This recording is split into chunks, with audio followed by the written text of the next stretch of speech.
আর ফিরছেন না, শেখ পরিবারও নেতৃত্বে থাকবে না, রয়টার্সকে Sheikh Hasina. Listen, I have nothing to say. Those who want to criticize, they can criticize. It is their liberty. It is their liberty. I have my own belief. Whether it is right or wrong, I believe that and I trust on that.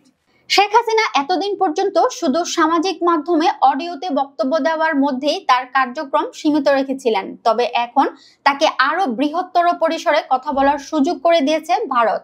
বুধবার বাংলাদেশ সময় দুপুর 2টায় দি ইন্ডিপেন্ডেন্টে প্রকাশিত এক সাক্ষাৎকারে পত্রিকাটির ভাষায় সাবেক কর্তৃত্বপরায়ণ শাসক হাসিনা বলেন, তাকে ক্ষমতাচ্যুত করা জুলাই অভ্যুত্থানের রক্তপাতের জন্য তিনি দায়ী নন। তার অনুপস্থিতিতে যে বিচার কার্যক্রম পরিচালিত হচ্ছে তা লজ্জাজনক। এমনকি তিনি ওই বিক্ষোভ কঠোরভাবে দমনের কারণে ঘটে যাওয়া হতাহতের জন্য ক্ষমা চাইবেন না। আওয়ামী লীগ ছাড়া কোনো নির্বাচন হলে যেই ক্ষমতায় আসুক তিনি দেশে ফিরবেন না। ভবিষ্যতে সরকারে কিংবা বিরোধী দলে শেখ পরিবারের নেতৃত্ব দেওয়া অপরিহার্য নয়। ভার্চুয়ালি এসব সাক্ষাৎকার নেওয়া হয় বলে জানা গেছে। রয়টার্সের কৃষ্ণা এন দাস ও রুমা পালকে দেওয়া সাক্ষাৎকারে তিনি বাংলাদেশের আসন্ন নির্বাচন নিয়ে নানান কথা বলেছেন। শেখ হাসিনা বলেন, দেশের কোটি কোটি আওয়ামী লীগ সমর্থক এই নির্বাচন বয়কট করবে। বাংলাদেশ সময় দুপুর 12:30টায় প্রকাশিত এই সাক্ষাৎকারে বলা হয়, 78 বছর বয়সী শেখ হাসিনা বলেছেন, আওয়ামী লীগকে বাদ দিয়ে আগামী নির্বাচন অনুষ্ঠানের পর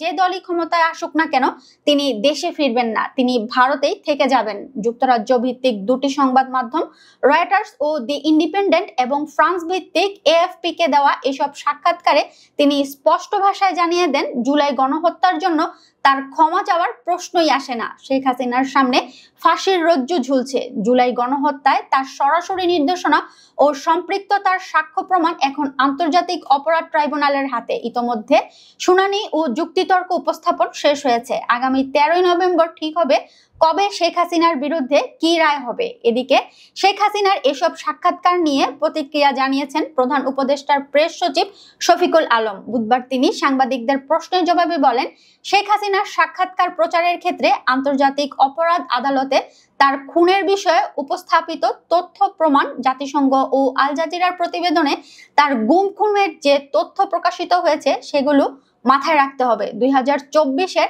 5 অগস্টের পর ভারতে শেখ হাসিনার জন্য শুধু নিরাপদ আশ্রয় নিশ্চিত করেনি, বাংলাদেশের অন্তর্বর্তী সরকারকে অস্থিতিশীল করে তোলার নানান ছককেও বাস্তবায়ন করেছে। সংখ্যালঘু নির্যাতনের কার্ড দেশ বিদেশে এখনো খেলে যাচ্ছে দিল্লি। পাশাপাশি দল হিসেবে আওয়ামী লীগকেও পুনর্বাসন করেছে তারা। দলীয় কার্যালয় খোলার সুযোগ করে দিয়েছে দিল্লি ও কলকাতায়। লিফলেট ছাপিয়ে সেমিনার করার সুযোগও করে দিয়েছে। এমনকি হাসিনার কাছাকাছি থাকা সেনা কর্মকর্তারাও নিরাপদ আশ্রয় পেয়েছেন ভারতে। অন্তত 3 জন ঊর্ধ্বতন সেনা কর্মকর্তা এখন দিল্লি ও কলকাতায় অবস্থান করছেন। আন্তর্জাতিক অপরাধ ট্রাইব্যুনালে চলমান শেখ হাসিনার বিরুদ্ধে মামলার রায় ঘোষণার তারিখ আগামী 2 সপ্তাহের মধ্যে ঘোষণা করা হবে। জাতিসংঘের ফ্যাক্ট ফাইন্ডিং মিশনের হিসাব অনুযায়ী ছাত্র জনতার ওই বিক্ষোভে 1400 জনেরও বেশি নিহত হয়েছেন।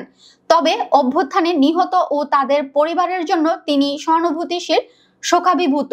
যদিও পুলিশকে যে তিনি গুলি করার জন্য নির্দেশ দিয়েছেন সেটা তিনি নাকচ করেছেন। আগামী নির্বাচনে আওয়ামী লীগের অংশগ্রহণ বেআইনিভাবে নিষিদ্ধ করা হয়েছে বলে তিনি অভিযোগ করেন। আন্তর্জাতিক অপরাধ ট্রাইব্যুনাল ফাঁসির রায় দিলেও তিনি বিস্মিত হবেন না বলেও মন্তব্য করেন।